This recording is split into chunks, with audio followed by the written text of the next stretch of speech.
Ce programme vous est offert par Kadibir. Notre patrimoine, c'est vous. Nous les Guinéens, qui avons choisi la liberté, en votant le 28 septembre, à la domination. Nous disons non de manière catégorique à tout aménagement du régime colonial et à tout esprit paternaliste. Le nom de notre association nous importe peu. Ce qui nous importe sera le contenu de notre association.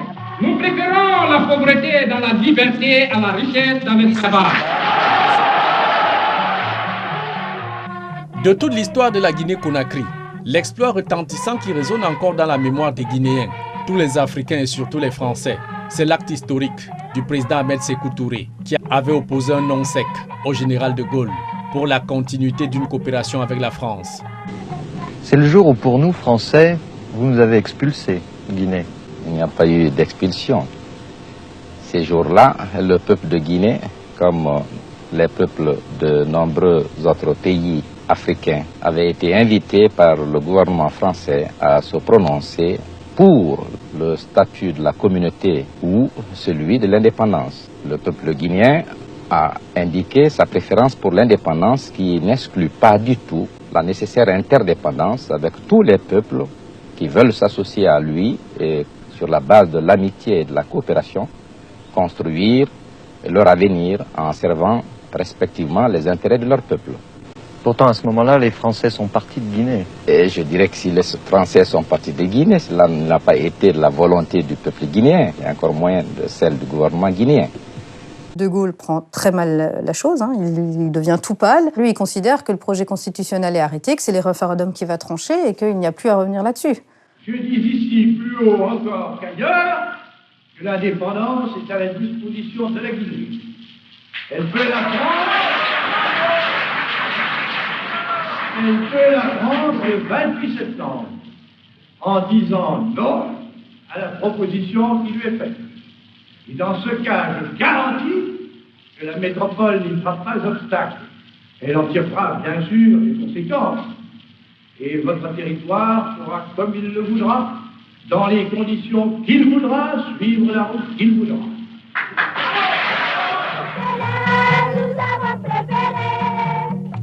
Et c'est bien le non à la communauté franco-africaine qui l'emporte le 28 septembre en Guinée.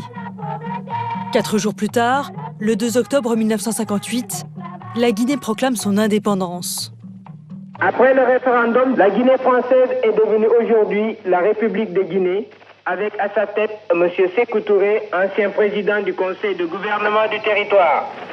Voyant dans cette attitude de Sékou Touré un mauvais exemple pour les autres anciennes colonies françaises d'Afrique, De Gaulle va punir les Guinéens pour l'audace de leur chef de l'État, en rappelant tous les fonctionnaires, ingénieurs et cadres français qui gèrent toute la machine administrative, économique, sanitaire et socio-éducative, plongeant ainsi tout le pays dans le chaos. On emporte tout. Les archives sont brûlées. Les banques sont vidées. Les policiers sont presque tous désarmés. Il n'y a plus rien.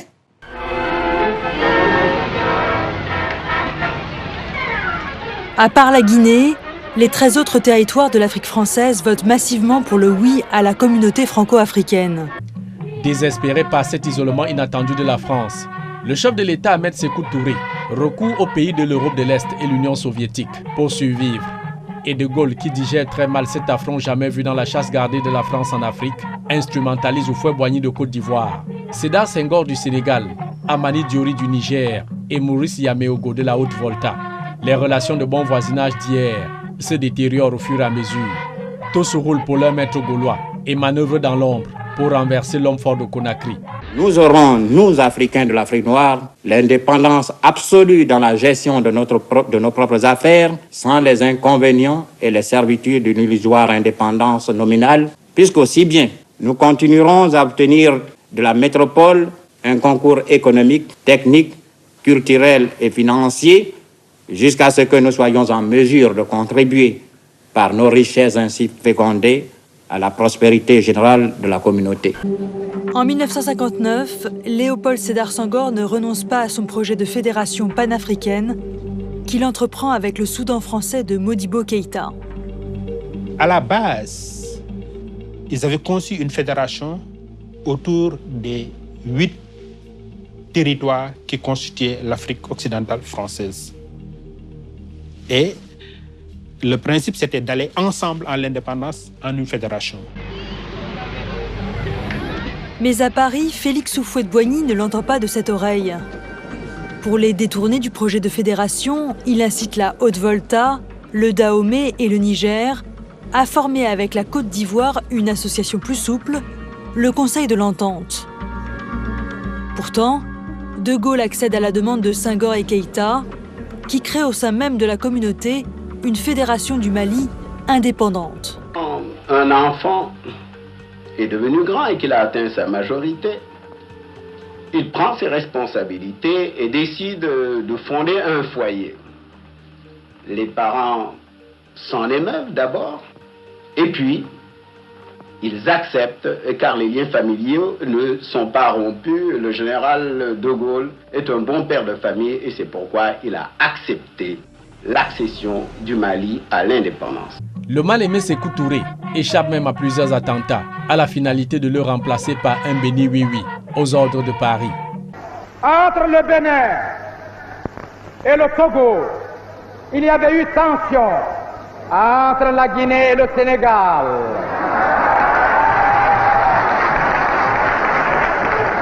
Et surtout entre la Guinée et la Côte d'Ivoire. Jeunesse de Guinée, jeunesse du Sénégal, jeunesse de la Côte d'Ivoire, rétablissez immédiatement le port.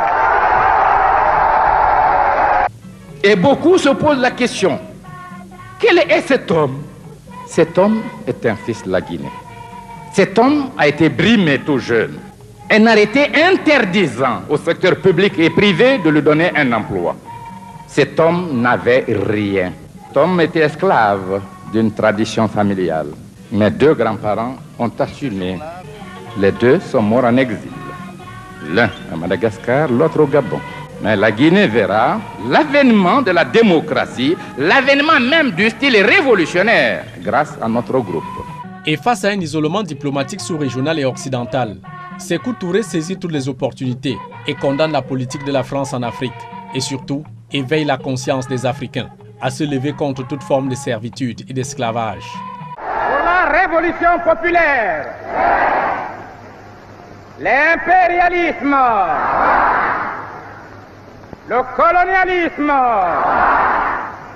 le néocolonialisme, le fantochisme, honneur, pouvoir, gloire.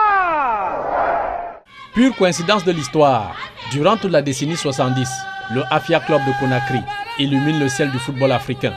Les exploits et victoires de cette équipe deviennent un outil de propagande, mieux un instrument politique national et même panafricain pour sensibiliser les Africains et mettre fin à la domination des puissances étrangères sur le continent, comme ici, à la finale retour de la 13e Coupe d'Afrique des clubs champions, le 18 décembre 1977, au stade du 28 septembre de Conakry.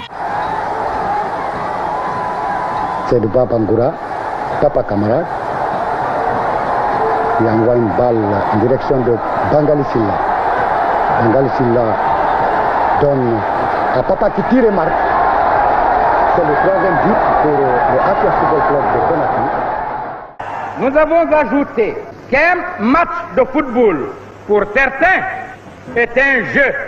Pour la Révolution, le match de football est une manifestation de vitalité d'une jeunesse organisée. Entre 2 équipes, le match est une épreuve d'endurance, de tactique, de savoir-faire et de franc jeu.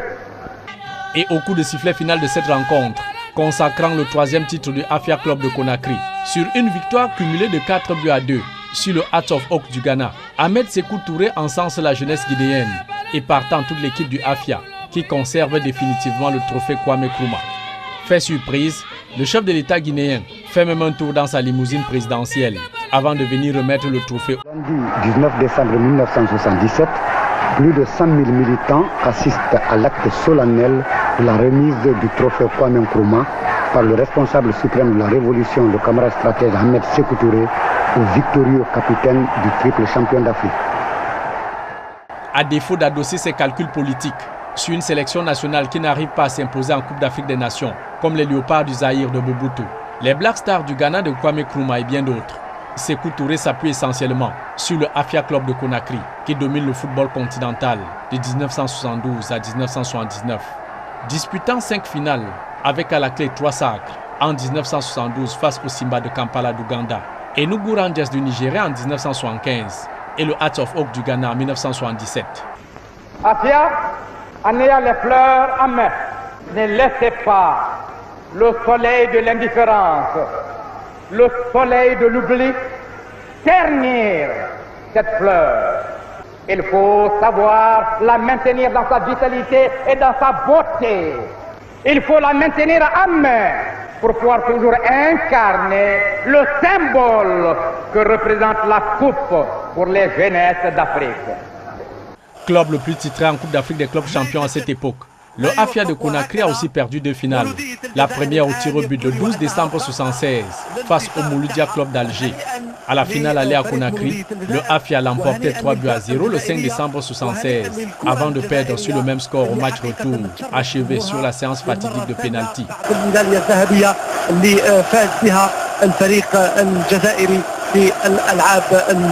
Le club guinéen manquera même son 4e sacre continental en 1978, tombant en finale face au Canon sportif de Yaoundé. Absent des rangs des plénipotentiaires africains qui dominent le football continental, de la création de la Coupe des clubs champions de 1965 à 1969, le Afia Club de Conakry impose sa suprématie durant la décennie 70, mais régnant aussi surtout sans partage sur le football guinéen de 1966 à 1982. Avec 9 titres de championnat national d'affilée de 1971 à 1979. Nous avons eu à rehausser le peuple guinéen de joie. Et quand nous rentrons sur cette pelouse, là où je me trouve comme ça, là, je ne sais pas quel est l'instinct qui nous réanimait encore pour affronter le match que nous avons devant nous. Au-delà de tout, le Afia de Conakry était bel et bien le club de cœur de Ahmed Sékou Touré jusqu'à sa mort le 26 mars 1984.